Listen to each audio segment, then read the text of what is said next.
Hi, this is John Linneball, and this is AP U.S. History Video 32, Native Americans in the U.S. and Spanish Missions in California. If you like this video, please don't forget to comment, hit the like button, share, and subscribe.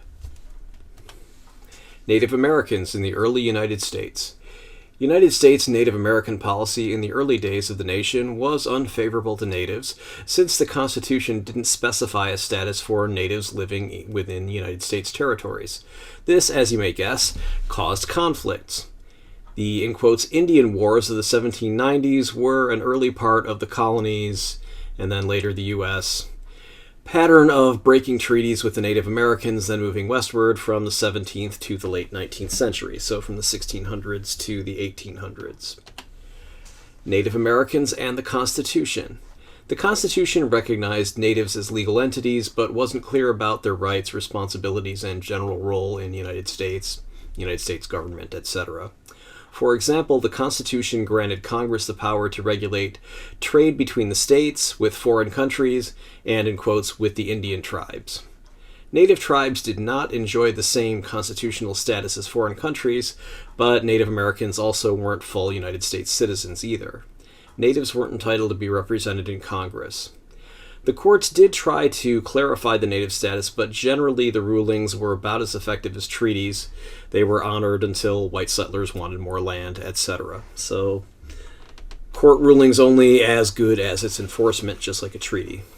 That's the basic rule to take away from that.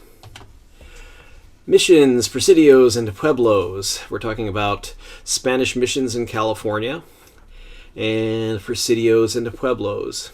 And we can see in the lower left-hand corner here, the call should be heeded of so many thousands of pagans who are waiting in California on the threshold of holy baptism. So this was supposed to be for the glory of God, etc., but it was also to make tons and tons of money for Spain. Spain encouraged settlers to move to the northernmost parts of New Spain, which is now the state of California, and of course the Mexican state of Baja California. And so Spanish settlement provided opportunities for Spanish missionaries and military men. Military establishments were called presidios. For example, the Presidio in San Francisco, which was transferred from being a Spanish military base to a U.S. military base, and now it's mostly expensive housing. But anyway, missions were religious, so those were the things intended for schools and to convert Native Americans to Christianity, etc. Spanish and Native people mingled in and around these areas, mixing their cultures. The purpose of this settlement was to maintain a Spanish presence in the land to which Spain laid claim in the northern part of its American colonies. Spain expands the mission network. From the late 1700s and into the 1800s, Spain sent Catholics from the Franciscan order to establish missions in California. The purpose of the missions was not only to spread the Catholic faith, but to use natives as labor. Father Junipero Serra was a key figure in founding the first mission, and the mission network expanded to 21 missions. Spanish settlements, of course, as I said before, included both religious and military establishments, military being presidios, towns being pueblos, and of course the missions were the missions. Destructive aspects of the mission system. Missions were incredibly destructive to natives. Spanish settlers spread, in quotes, new diseases, that is, diseases that had not been introduced to North America or the Americas in general. And so you had things that happened. For example, a measles epidemic in 1806 killed approximately 25% of the native population in the San Francisco Bay Area. Missionaries often treated natives inhumanely, basically enslaving natives, beating them, and sexually assaulting women. Natives revolted at Mission San Diego de la Cala in 1775, but the mission lasted until the early 1800s. By the 1830s, the Spanish decided to abandon the mission system and sold the mission lands to individuals. And sorry, I don't have an S on natives here, but oh well, little misspelling. So, this was problematic at best. Did you find this video useful? Please like it and subscribe to my channel. Neither action costs you anything. You'll be alerted about my new videos. Why? Well, it's simple.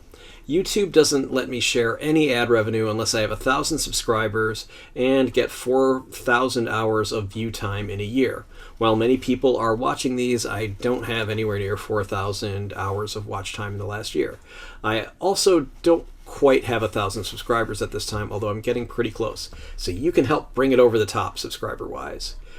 Ad money helps me make more videos. Obviously, if I make money from this, then I don't have to worry about making money from other jobs as much, so I have more time to make videos. We all win! Yay! If you saw an ad during this video, please know I didn't get any of it, and won't until I have the subscribers and view time that YouTube demands. For the same reasons, you're not only welcome but encouraged to share links to this video, put it in playlists, etc. I gladly read and respond to constructive criticism or suggestions for new videos. I reserve the right to delete comments such as troll posts or spam. I'd appreciate your input. You can hire me for tutoring. If you're in the Bay Area, subject to COVID restrictions, etc., I can come meet with you in person.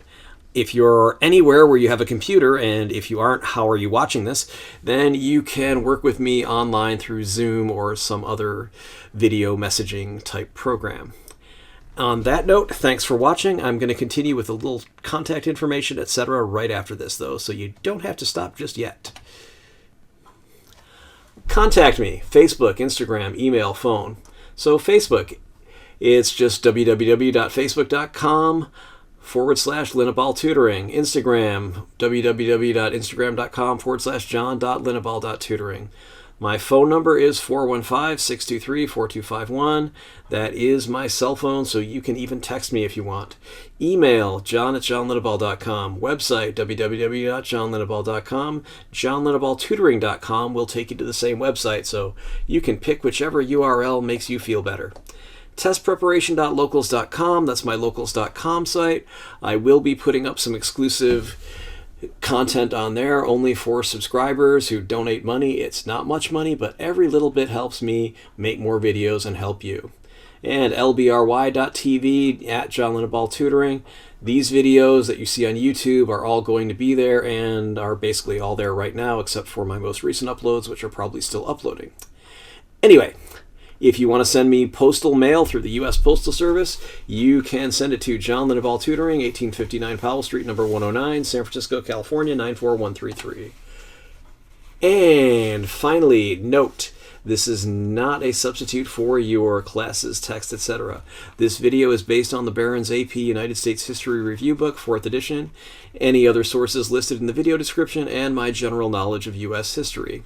While this should help you do well on the AP US History exam, I can't be responsible for what your teacher thinks is important and asks you about in or on, whatever you want to say, his or her own tests, homework, etc., or non-binary pronoun. If your teacher is non-binary, then fine. Anyway, but I digress. Please read your class texts and pay attention to what your teacher says in class, because that's probably what's going to be on your tests, homework, etc. All right, hope you're having a great day. Talk to you later.